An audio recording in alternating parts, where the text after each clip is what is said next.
Hello students, today we'll start with new chapter, right? Light. So today's class we're going to discuss about what light is all about, what is the nature of the light, characteristics of light, what is called ray or beam of light. Okay, now talking about branches, not much in detail, but we'll introduce what is optics, how is this branch divided, what is reflection. Okay, so the basic concepts. All right, overall in this chapter we are going to discuss mainly on refraction, about refraction and reflection and its application, and some numericals based on the formula that we see while doing reflection and refraction topic. All right, so let's start. Okay, so what is light? Light is a form of invisible energy which produces the sensation of sight. एक invisible energy है जिसकी वजह से हमें चीजें नजर आती है, राइट? हम अगर कोई भी ऑब्जेक्ट देख पाते हैं तो that's because of the presence of light. Okay, तो जो लाइट प्रोड्यूस कर सकता है ऐसे ऑब्जेक्ट्स को हम कहते हैं सोर्स ऑफ लाइट या बोलते हैं luminous objects. The objects which emit light are known as source of light और ल्यूमिनस ऑब्जेक्ट्स. जैसे सन, एक बर्निंग कैंडल या एक इलेक्ट्रिक बल्ब, ये सारे खुद ही लाइट एमिट करते हैं, राइट? तो ऐसे ऑब्जेक्ट्स क्या हो जाते हैं? ल्यूमिनस ऑब्जेक्ट्स हो जाते हैं. और वो ऑब्जेक्ट जिसकी खुद की लाइट नहीं हो, जो एमिट नहीं कर पाता है its own light, those objects are called non luminous object. जैसे एक चेयर. ओके, सो जब लाइट एमिट होता है, कोई सोर्स ऑफ लाइट या गिरता है ऑन ऑब्जेक्ट जैसे चेयर या टेबल, तो some of the incident light is reflected यानी रिटर्न बैक, ठीक है, बाय द ऑब्जेक्ट. सो जो रिटर्न लाइट होता है दैट एंटर्स आवर आईज, जिसकी वजह से हमें चीजें नजर आती है. ओके, सो जो रे है, अब मैं बात कर रही हूँ रे ऑफ लाइट का. ये रे क्या होता है? एक पाथ फॉलोड होता है. ये जो लाइट एनर्जी एक पाथ फॉलो करता है एक मीडियम है, उस पाथ को हम एक लाइन से रिप्रेजेंट करते हैं, और ये जो एरो है this shows the direction of the light. ठीक है, तो एक से ज्यादा रे ऑफ लाइट जब पैरेलली स्टैंड करता है उसको हम कहते हैं beam of light. Okay, group of parallel raise of light emitted by the source is called beam of light. एक से ज्यादा रे ऑफ लाइट क्या हो जाएगा? पैरेलली है तो that is called beam of light. एक रे ऑफ लाइट क्या होता है? Path followed by light energy होता है, और एरो इंडिकेट्स द डायरेक्शन इसमें. ठीक है, तो यूजिंग दिस रे डायग्राम्स, मतलब using these rays of light we are going to learn about phenomenas like reflection, refraction of light, ठीक है, and formation of images by these mirrors and lens. हम mirrors and lens के बारे में यहाँ पे discuss करेंगे. तो कैसे इमेज फॉर्म होता है मिरर्स एंड लेंस, वो हम इस रे ऑफ लाइट के हेल्प से we are going to study. Okay, तो इसमें you see I have arrowed few things. जैसे ऑप्टिक्स. ऑप्टिक्स क्या होता है? सी, फिजिक्स का एक ऐसा ब्रांच है जो डील करता है with the study of light. ठीक है, तो जब लाइट को हम ट्रीट करते हैं in terms of rays of light then it is called ray optics. ठीक है, समझ गए? सो ये जो है optics is divided into 3 parts. पहला जिसको हम रे ऑप्टिक्स बोलते हैं, जो मैंने अभी बताया, देन वेव या फिजिकल ऑप्टिक्स बोलते हैं, नहीं तो क्वांटम ऑप्टिक्स बोलते हैं. अब रे ऑप्टिक्स तो मैंने बता दिया, मतलब ये रे ऑप्टिक्स जो है तभी वैलिड होता है जब ओपैक ऑब्जेक्ट, लाइट जिस ऑब्जेक्ट के कांटेक्ट में आता है, ओपैक ऑब्जेक्ट के कांटेक्ट में आता है, अगर उसकी साइज ज्यादा हो वेव लाइट के वेवलेंथ से, तब रे ऑप्टिक्स जो होता है वो वैलिड होता है. आई रिपीट, रे optic is valid only if size of the opaque object in the path of light is much bigger than the wavelength of light. अगर ऑब्जेक्ट के साइज से ज्यादा है वेवलेंथ का, लाइट का वेवलेंथ, तब रे ऑप्टिक्स वैलिड होता है. ठीक है, तो अगर इसका उल्टा हुआ, इसका उल्टा होने का मतलब है अगर साइज जो है ओपेक ऑब्जेक्ट का जो लाइट के रास्ते में आ रहा है वो वेवलेंथ से काफी छोटा हुआ, तो ऐसे केस में क्या हो जाता है ना, लाइट बेंड हो जाता है around the corner, opaque object के कॉर्नर से लाइट बेंड हो जाता है, जिसको हम कहते हैं डिफ्रैक्शन ऑफ लाइट। ये एक अलग फिनोमेना है, इसके बारे में हम ज्यादा इस क्लास में डिस्कस नहीं करेंगे इस चैप्टर में, ठीक है, but just for your information उसको हम डिफ्रैक्शन ऑफ लाइट कहते हैं, ठीक है। एक्चुअली देखा जाए ना चिल्ड्रन, देखो उसमें एक थर्ड पॉइंट लिखा है मैंने, ड्वेल नेचर है लाइट का। ड्वेल नेचर, क्यों ड्वेल नेचर बोलते हैं हम लाइट में? सी इस एक्चुअली ये लाइट का जो कॉन्सेप्ट है वो स्टार्ट हुआ 19th सेंचुरी से पहले, ठीक है। पहले क्या मानते थे, लाइट को मानते थे stream of particles, stream of particles माना जाता है, जिसको हम कहते हैं कॉर्पुसल्स भी बोलते हैं इसको, ठीक है। तो न्यूटन ने क्या किया, इस कॉर्पुसल थियोरी को यूज किया to explain reflection and refraction of light, ठीक है, दोनों एक्सप्लेन करने के लिए। फिर बाद में एक क्रिस्टियन हाइगन्स करके एक साइंटिस्ट आया, ही उसने प्रपोज किया कि लाइट जो होता है उनमें वेव लाइक कैरेक्टर भी होता है, ठीक है। वेव आप लोगों ने पढ़ा था 9th स्टैंडर्ड में, राइट, वेव लाइक कैरेक्टर होता है उसमें। अब ये जो वेव थ्योरी है लाइट का, ये सबने तुरंत ही एक्सेप्ट नहीं किया, दे टुक टाइम, ठीक है, एक्सपेरिमेंटली प्रूव करना पड़ा, और वो प्रूव किया थॉमस यंग ने 1829 के आसपास, ठीक है। उसके बाद फिर मैक्सवेल आया पिक्चर में, अगेन आप लोग नोटिस कर रहे हो सारे साइंटिस्ट का नाम है, मैक्सवेल आया, और 1873 की बात है ये, और प्रपोज किया कि light is in the form of high frequency electromagnetic wave, उन्होंने ये बोला। अब मैक्सवेल का ये थ्योरी कंफर्म किया हर्ट्स ने, you all remember Hertz, frequency Hertz, हमने वहां पे the scientist was introduced there, तो हर्ट्स कंफर्म्ड कि मैक्सवेल थ्योरी 18 कब अराउंड 1887 में कंफर्म किया, ठीक है। तब तक क्या हो गया, लाइट का वेव थ्योरी थोड़ा मतलब लोगों में एक कंफर्मेशन, एक क्या बोलते हैं, they were confident about this theory धीरे धीरे धीरे। So in the beginning of 20th century के लाइक वेरी बिगिनिंग, अराउंड 1901 बोल सकते हैं, मैक्स प्लैंक ने ये कॉर्पुसल्स थ्योरी को यूज करके रेडिएशन समझाया बाय हॉट ऑब्जेक्ट्स, ठीक है। कॉर्पुसल्स थ्योरी, कॉर्पुसल्स मतलब मैंने बताया ना, स्ट्रीम ऑफ पार्टिकल्स, जो न्यूटन ने यूज किया था to explain reflection and refraction, तो ये मैक्स प्लैंक ने यूज किया क्या समझाने के लिए, रेडिएशन जो समझाने के लिए, एमिटेड बाय हॉट ऑब्जेक्ट्स, वो समझाने के लिए। तो ये थियोरी यूज करके फोटो इलेक्ट्रिक इफेक्ट समझाया 1905 में बाय एल्बर्ट आइंस्टाइन। ऐसे करके चिल्ड्रन ये है ना इवॉल्व होता आया स्लोली स्लोली, ठीक है।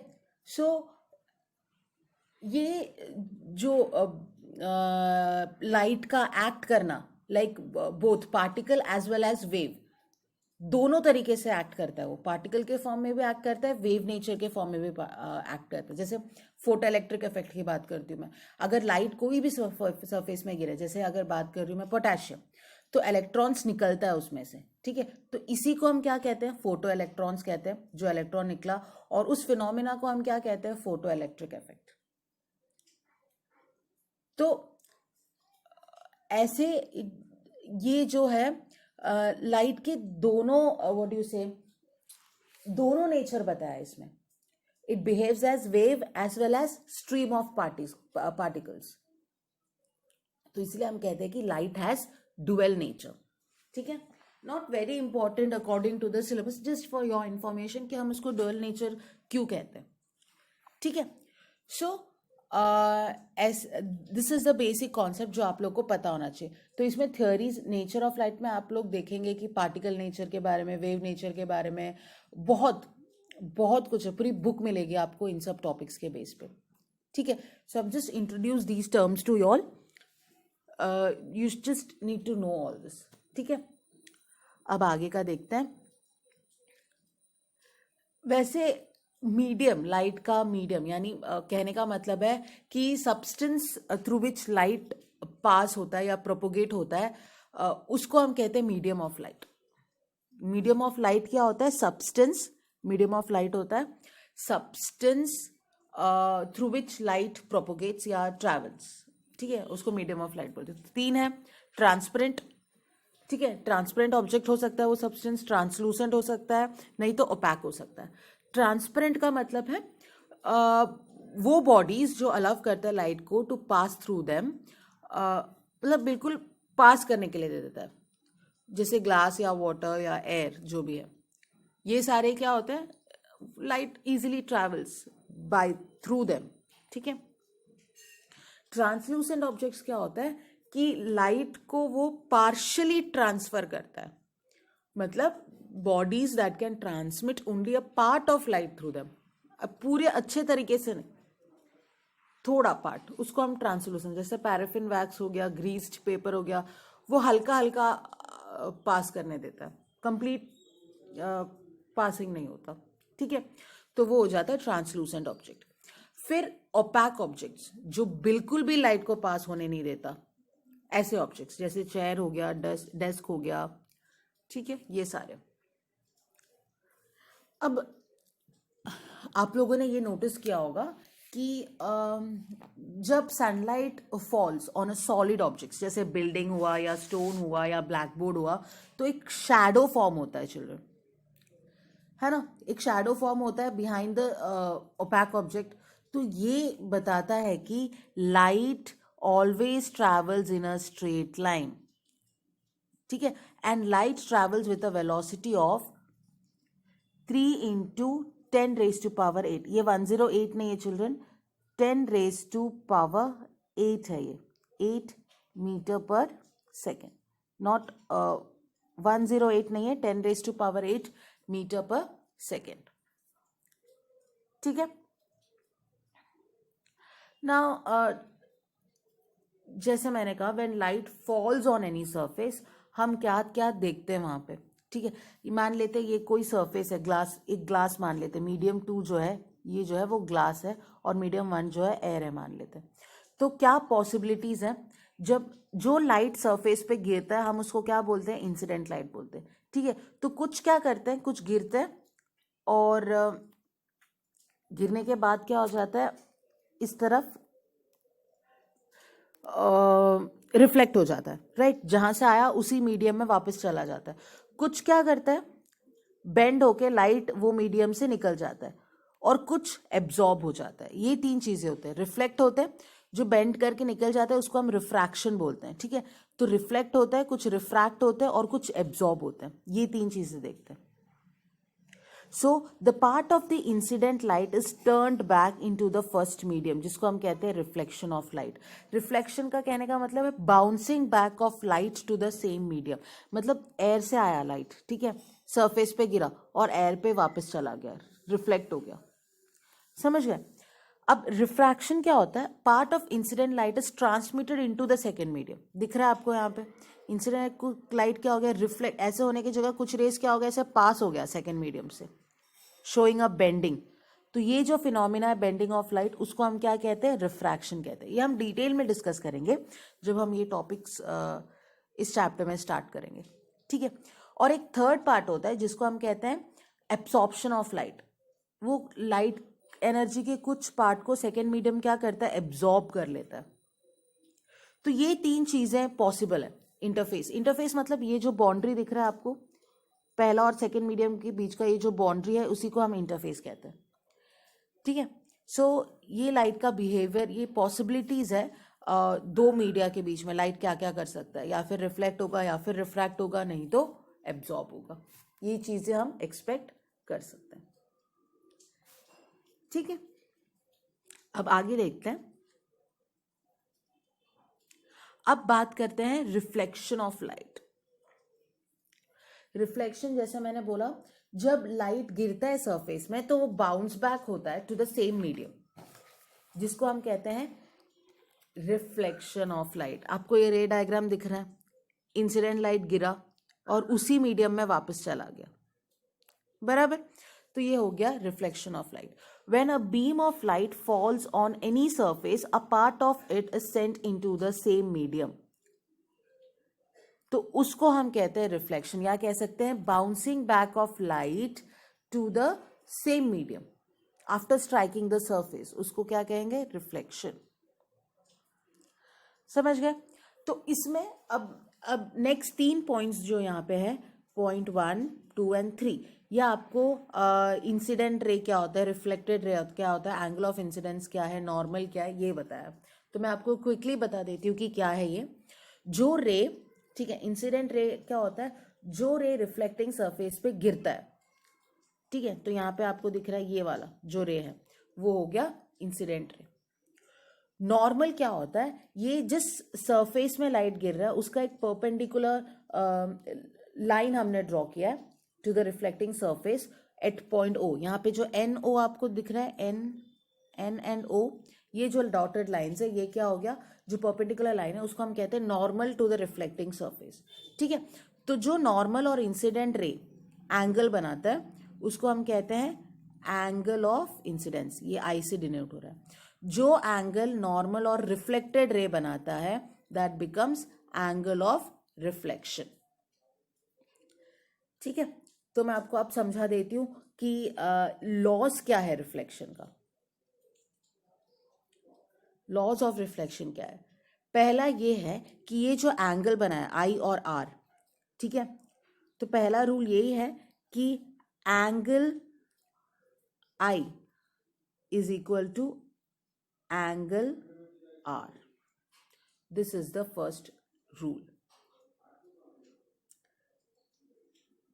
ठीक है, समझ गया? The angle of incidence is always equal to angle of reflection, ये पहला रूल है। नेक्स्ट रूल है इंसिडेंट रे, आपको दिख रहा है, this is the incident ray, normal and reflected ray all lie at the same point of incidence. सारे ओ पे लाई कर रहा है, वो भी एक ही प्लेन में लाई कर रहा है, तो ये हो जाता है कि incident ray, normal ray and reflected ray all lie at the point of incidence on the same plane. ठीक है, ये हो गया। अब जब आपने ये समझ लिया तो एक और चीज मैं आपको बता देती हूं, जब रे ऑफ लाइट नॉर्मल पे गिरता हो तो क्या होता है? नॉर्मल पे गिरना मतलब इंसिडेंट ये एंगल नहीं बनाएगा नॉर्मल के साथ एग्जैक्टली ये जो नॉर्मल है, इंसिडेंट लाइट इस नॉर्मल पे ही गिरा है, अगर ऐसा होगा तो क्या होगा? ये जो एंगल यहाँ बना है ये एंगल नहीं बनेगा, बराबर? मतलब ये जो डॉटेड लाइंस है उसी पे एंगल ऑफ इंसिडेंस बना है, तो जाहिर सी बात है कि एंगल जो होगा इंसिडेंट रे और नॉर्मल के बीच में वो कितना होगा? 0 होगा। ठीक है, तो लाइट जब नॉर्मल पे गिरता है तो क्या होगा? इंसिडेंट रे जो नॉर्मल पे गिरता है to the surface, it will retrace its path, मतलब जैसे आया वैसे ही वापस चला जाएगा। ऐसे आएगा, नॉर्मल पे गिरा तो वैसे ही वापस चला जाएगा। क्यों? क्योंकि angle I is equal to angle R. तो अगर एंगल आई 0 है तो एंगल आर भी क्या हो जाएगा? 0 हो जाएगा। समझ गया बात को? ठीक है, तो ये पॉसिबल है। वो कब पॉसिबल है? जब जो इंसिडेंट रे है नॉर्मल पे गिरेगा, तब की बात कर रही हूं मैं। ऑलराइट, ठीक है, तो अब आगे बढ़ते हैं। वैसे एक और बात आप लोग को पता होना चाहिए कि जो लॉज ऑफ रिफ्लेक्शन है that is obeyed when light is reflected from the spherical नहीं तो कर्व्ड सरफेस। यानी कहने का मतलब है कि ये अच्छा होल्ड करता है for all types of mirror. Okay, let's see the next. अच्छा, before we go further into reflection topic, mirrors के बारे में सब बताओ, उससे पहले आप टाइप ऑफ रिफ्लेक्शन भी जान लो। 2 टाइप के रिफ्लेक्शन होते हैं। क्या होता है? एक रेगुलर रिफ्लेक्शन होता है और एक इरेगुलर रिफ्लेक्शन होता है। ये आप लोगों को इंट्रोड्यूस किया हुआ है ये सब in the like in your earlier classes 8th या 7th में। ठीक है, फिर वापस फिर भी बता देती हूँ कि रेगुलर रिफ्लेक्शन क्या होता है। जब लाइट जो होता है प्लेन सरफेस में, जब when it falls it reflects and they are parallel to each other, मतलब whole light falling on the surface is reflected in one direction, in definite direction, जिसको हम कहते हैं रेगुलर रिफ्लेक्शन। ये देखो, ये डायग्राम देखो, ये लाइट गिरा और जो ब्लू लाइन से रिप्रेजेंट किया है वो रिफ्लेक्टेड रेज है, एक ही डायरेक्शन में सब जा रहे हैं। और सारे पैरेलल है, दिख रहा है, तो ये हो गया रेगुलर रिफ्लेक्शन। इरेगुलर या डिफ्यूज्ड, जिसको हम कहते हैं डिफ्यूज्ड रिफ्लेक्शन, वो क्या होता है, रेज जो होता है, पैरेलल बीम ऑफ लाइट जब रफ सरफेस में गिरता है, इरेगुलर सरफेस में गिरता है, तो रेज रिफ्लेक्ट होते हैं लेकिन अलग अलग डायरेक्शन में होते हैं। You can see all are in different direction, यानी it spreads over a wide area. तो ऐसे रिफ्लेक्शन को हम क्या कहेंगे, इरेगुलर रिफ्लेक्शन। ठीक है चिल्ड्रन, प्लेन मिरर हो या पॉलिश्ड मेटल सरफेस हो तो वो एक अच्छा रिफ्लेक्टर होगा, स्मूथ रिफ्लेक्टर होगा, तो वहां पे रेगुलर, हाँ ठीक है। सो मतलब सरफेस जैसे reflector like a plane mirror या पॉलिश्ड मेटल सरफेस की बात करती हूँ, तो वो क्या हो जाएगा, रेगुलर रिफ्लेक्शन हो जाएगा। जहां पे सरफेस रफ है दैट बिकम्स इरेगुलर रिफ्लेक्शन। ठीक है children, so now next what we are going to discuss is, अब ये जो रिफ्लेक्टेड रेज है, ठीक है, जो हमने अभी देखा कि रिफ्लेक्ट हो रहे रेज, ये जो रिफ्लेक्टेड रेज है वो इमेज फॉर्म करता है। अब इमेज क्या होता है, जब हम मिरर के सामने खड़े होते हैं, ठीक है, हम अपना चेहरा देखते हैं, तो जो चेहरा हम देखते हैं मिरर में वो क्या हो गया, इमेज हुआ हमारे फेस का, बराबर। यानी वो क्या करता है, रिप्रोडक्शन होता है ऑब्जेक्ट का बाय लेंस या मिरर, उसको हम क्या कहते हैं, इमेज कहते हैं। तो दो टाइप के इमेज होते हैं चिल्ड्रन, एक होता है रियल इमेज और दूसरा होता है वर्चुअल इमेज। ठीक है, दोनों में क्या डिफरेंस है देख लेते हैं पहले। ये काम आएगा, कहाँ काम आएगा, इन कमिंग क्लासेस जब हम इमेजेस के बारे में और डिटेल में पढ़ेंगे रिफ्लेक्शन में, उसमें काम आएगा। तो यू नीड टू नो दो टाइप के इमेज है, real image and virtual image. अब रियल इमेज क्या होता है, जैसे मैंने बोला लाइट क्या करता है, when it falls it reflects back, बराबर चिल्ड्रन।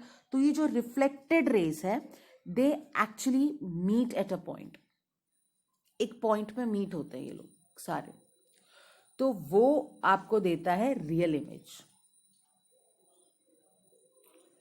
ठीक है, कहने का मतलब है मान लेते हैं ये जो मैं अभी यहाँ पे बना रही हूँ ये सारे रिफ्लेक्टेड रेस हैं, ठीक है, और ये सारे एक पॉइंट, ये जो एक पॉइंट है वहां पे मीट कर रहे हैं। तो जिस पॉइंट पे ये रिफ्लेक्टेड रेस मीट करेगा वहां क्या फॉर्म होगा, एक रियल एक इमेज फॉर्म होगा, ठीक है, और उस इमेज को हम रियल इमेज कहते हैं।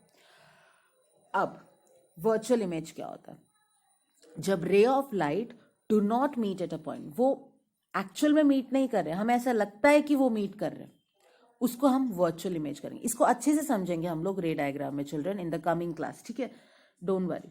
तो ये जो रियल इमेज है वो हम स्क्रीन में ऑब्टेन कर सकते हैं, लेकिन जो वर्चुअल इमेज है इसको हम स्क्रीन में ऑब्टेन नहीं कर सकते। हमेशा रियल इमेज कहाँ फॉर्म करेगा, मिरर के बिल्कुल सामने फॉर्म होगा, और जो वर्चुअल इमेज है वो मिरर के पीछे फॉर्म होगा। और रियल हमेशा ही इन्वर्टेड होता है, वर्चुअल हमेशा इरेक्ट होता है। इरेक्ट का मतलब है अपराइट, एज इट इज।